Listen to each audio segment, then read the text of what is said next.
the higher you rise, the harder you fall, right? At least that seems to be the case with Lehman Brothers. The defunct bank is now being linked to a former Mexican politician, get this, charged with accepting bribes from drug cartels and then laundering his profits through Lehman accounts. Joining me for more details and perhaps an explanation, RT correspondent Marina Portnaya standing by for us in New York City. Marina, former Mexican Governor Mario Villanueva was extradited to New York just yesterday on charges of accepting bribes from the Juarez cartel. This is among one of the most dangerous Mexican cocaine cartels. So what does Lehman have to do with all of this?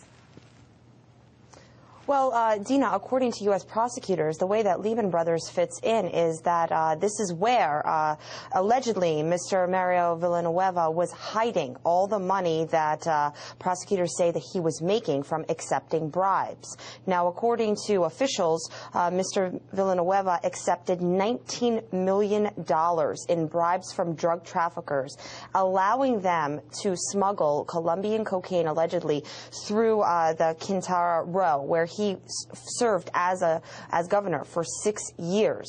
Now, prosecutors say that he received up to $500,000 for each shipment of that cocaine that allegedly ended up at some point in the States, a lot of it.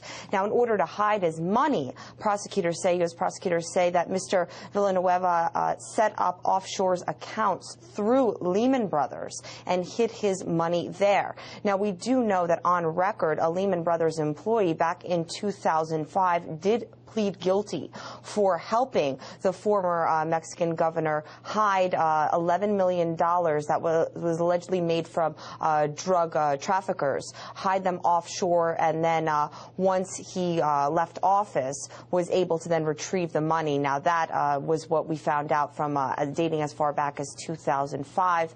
At this point, though, it is not clear how Lehman Brothers' present day is fitting into this investigation and subsequently into the prosecution. And also, you know, Villanueva himself has a vast political resume, quite a colorful past. Apparently, he's no stranger to trouble with the law and also criminal charges, right?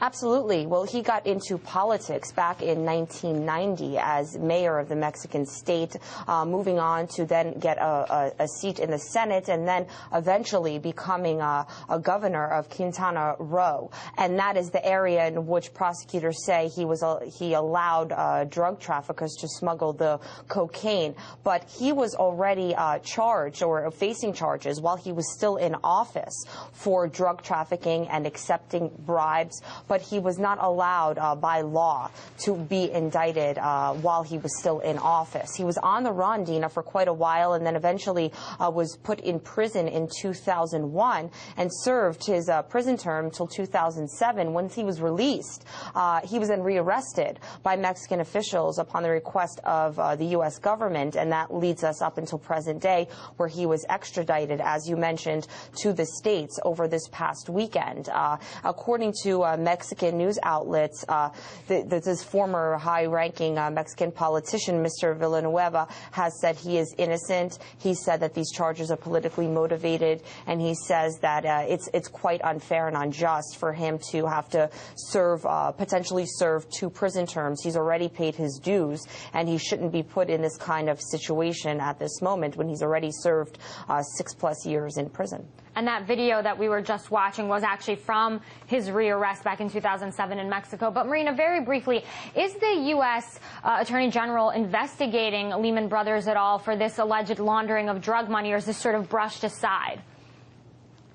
Well, I did call the U.S. Attorney's Office to ask that very same question, and they said that it is their policy not to comment on any ongoing investigations, potential investigations. So they were pretty tight-lipped about any current investigations that could be taking place when it comes to Lehman Brothers being linked to hiding, potentially hiding millions and millions of dollars that are connected to any kind of bribes that came from drug traffickers. So we don't know the actual answer because the U.S. Attorney General's office will not tell us.